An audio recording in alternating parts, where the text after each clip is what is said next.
You guys had a big rescue on the lake yesterday. And Yes, just two guys were capsized, right? our Marine unit, they did an outstanding job yesterday morning. I can't say enough about them. There's been some controversy or criticism each and every year at budget time. Why do we need a Marine unit? Why do we have to have the guys out there on the lake? Well, it proved itself the necessity for it yesterday when two men from Fort Wayne. Their boat capsized. They're about 3 miles offshore. Boat capsized while they were fishing, and our Marine unit, of course, is headquartered over there. We have 4 vessels right there at the East Chicago Marina. They found them, they located them, and rescued them, towed the vessel in, and then brought the 2 individuals to shore, and where the East Chicago Fire Department ambulance took them for treatment. But again, saved these 2 lives, and it proved itself, the necessity for it. Had our Marine unit not been out there, we had to wait for probably for the Coast Guard to come all the way from Cal Harbor or something, and it could have been turned into a very disastrous situation.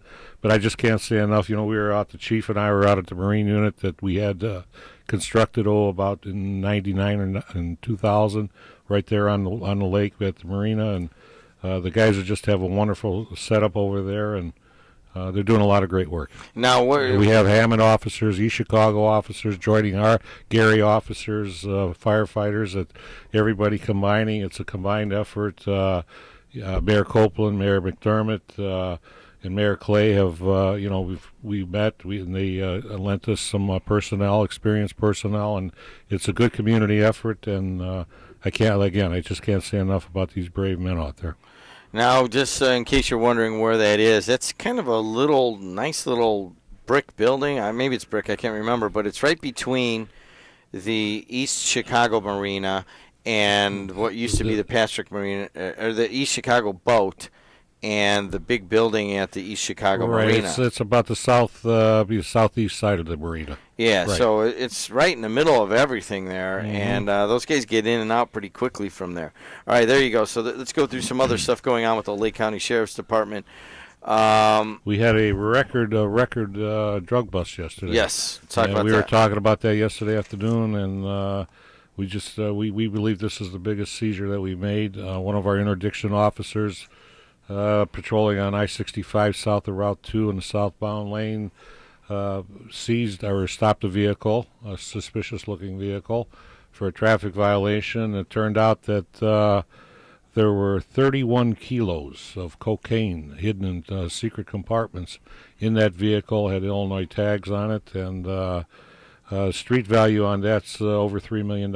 So huge seizure for us. We called the DEA in to work with us, and we'll be looking for forfeitures on the vehicle and more investigations, seeing where that vehicle comes from. And so we're teamed up with the DEA. But our officer did an outstanding job. He had a good nose for it, and so it turned out very well for us. Now, what happens in a situation like that? You obviously get the driver into custody. Right, mule. They call him the mule. The mule. He was driving the car. He said that they gave him $300 to take the car from Chicago to Indy. So I think they're going to be a little mad that he didn't make it. $300. I mean, typically, do the mules even know who the big daddies are behind it? They probably do that on purpose. Oh, yeah. They don't want you to know anything. Right. Here's the keys. Take it.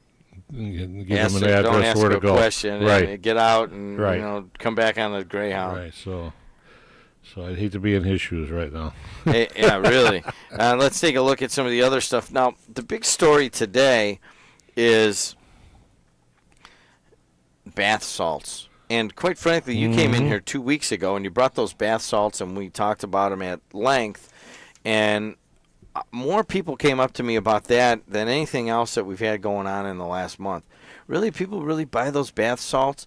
And one guy called up and said, hey, why don't we find out everybody who's selling them, and you put it out over the air and tell everybody not to go buy their gas there. And I said, that's okay, but it's legal for these people to be selling that right now. Well, what we did, lots transpired in the last couple of weeks, that we uncovered a law in Indiana that I told you they passed a somewhat limited law, pertaining to these bath salts and the street weed that they're selling in these stores. And we found that there may be a loop. Something in there where we could prosecute.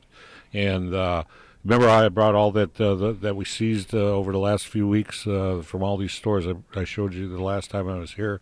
Well, we took it now to the Indiana State Police lab for analysis.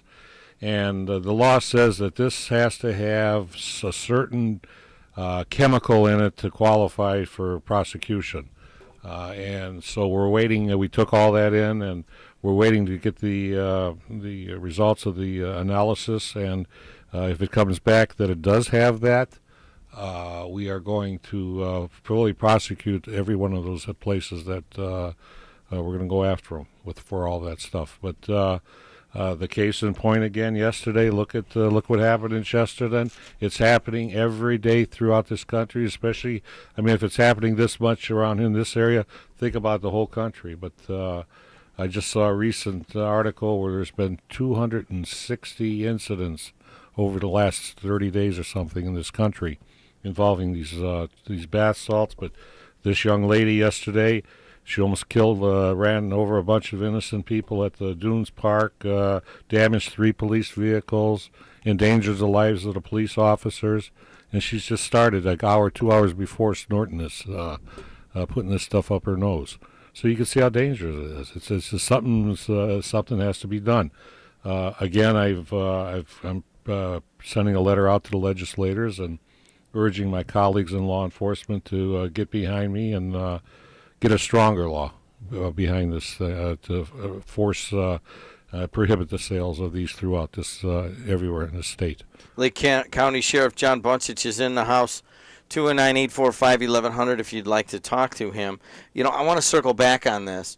When we left 2 weeks ago, you were exhibiting exasperation over, you sent your officers out in undercover, not in cop cars or anything, and they just went into these places and bought bath salts. Mm-hmm. And you were frustrated at that. How can you buy this? And then you told the story of 6 people in the last couple of weeks that you've had in that were high on this stuff, and how incredibly whacked out they were. It's unbelievable the results of the hallucinations, the suicidal tendencies that it causes, and super violent behavior.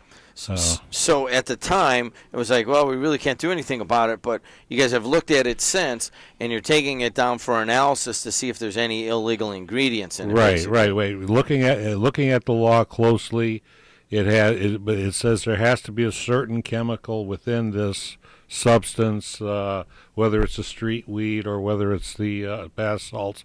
So that's why we have to wait now until the state police lab does that analysis. Now, do you just picture a guy who owns a gas station or a convenience store driving to work right now, hearing this on the air? If indeed your officers had bought bath salts there, and it turns out that tests to have certain chemicals, they could be up for prosecution, correct? Well, of course, right. And we're gonna if this qualifies, like I said, has that chemical in it, we're gonna prosecute them.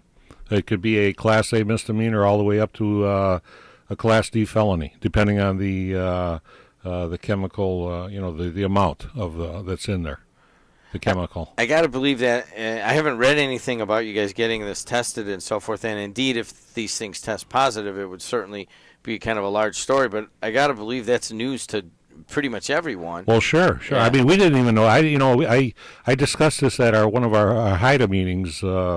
Since the last time I was here, and they, even the DEA agent that was there at the meeting said that the DEA is trying to work on this, trying to get this outlawed. But again, they keep changing, these suppliers keep changing the chemical analysis on these things, or chemical content, or whatever it is.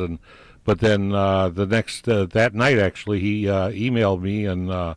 We located this law in the state of Indiana. Again, the law that went into effect July 1st, and it was just some little technicalities in there, but we're gonna pursue this thing all the way. 219-845-1100. Let's go to line 1 with Joe. Hey, what's up, Joe? Good morning. Sheriff. Good morning.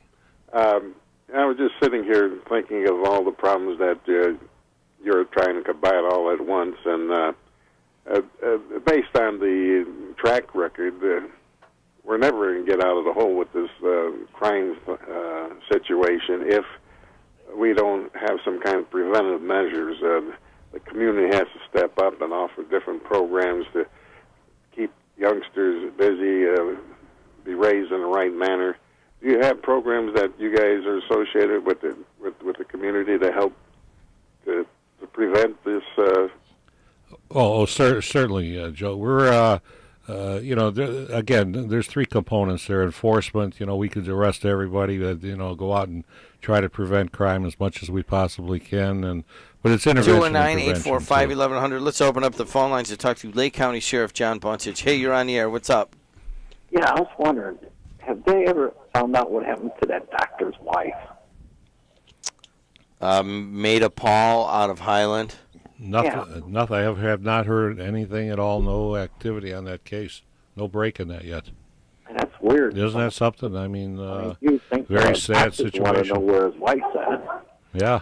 She just kind of disappeared. Fell off the face of the earth. Yeah. No, yeah. Sad. All right. Thanks, Kevin. 219-845-1100. Hey, Joe, you're on the air. What's up? Good morning, Sheriff, and great job, sir. Good morning. Thank you. Listen, most of us agree exactly what you're doing, but Sheriff, you made a good comment just earlier there, and you said, where are the parents? Sheriff, that's part of the problem. A lot of these people are baby-producing people with several different fathers, and my contention is if you have a child and you go to the hospital, you have to declare a father. And if she says she doesn't know you, she's got to give you 10 names, and then you pick out one of those there. But there's part of our problem. When you go to the hospital, there ought to be a law mandatory, Sheriff, that you declare the father. And he has to step up. We're finding that there's just babies having babies, and it's just a terrible cycle here. And again, when I said everybody has to get involved in this. Social services, there has to be some work done up on some of these individuals, these young men, these young women. That hey, what's happening out there? I mean, where's your family?